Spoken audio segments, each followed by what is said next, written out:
କଣ୍ଠସ୍ଥଳ ଜୟନ୍ତୀ। ଏହି ଅବସରରେ ମୋ ପ୍ରିୟ ସ୍କୁଲ ସଂଗ୍ରାପିକା ପ୍ରଧାନ ଶିକ୍ଷକ ମହୋଦୟ, ଶିକ୍ଷୟିତ୍ରୀ ମହାଶୟା, ଗ୍ରାମ ପଞ୍ଚାୟତରୁ ଆସିଥିବା ସମସ୍ତଙ୍କୁ शुभेच्छा जनाऊे। समस्त शुभकामना करुचे एवं मोर प्रिय छात्र छात्री को कहबी जे आम भल पाठ पढ़ी दिने बड़ मनीष होगा ये लक्ष्य रखी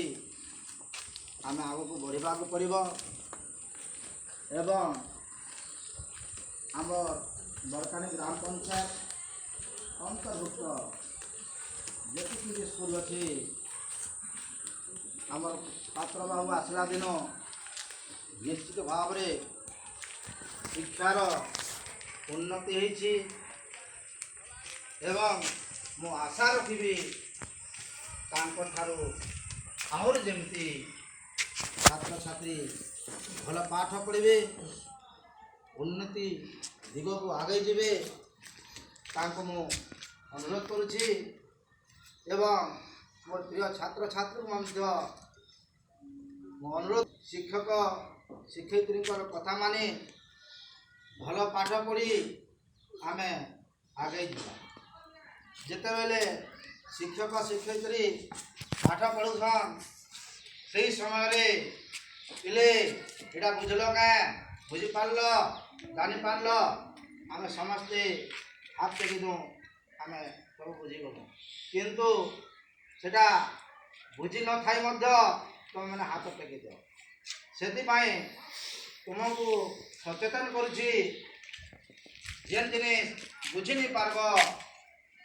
जानी नहीं पारब शिक्षक शिक्षक पचारे से मैंने आउर गहकी हे एवं